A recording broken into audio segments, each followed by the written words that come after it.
Hello my friend, in this course we learn what is exactly a database. A database is a place when we can save, delete, update or see our data. Usually this data exists inside from computer server. So we can take Facebook like example. In the Facebook we can find all names, all our information or likes or photo.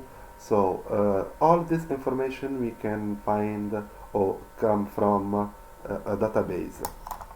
We can take another example like Amazon. We can find all the product. For any product we find a title, a price or another information like description. So the database is a place where we can manipulate the data.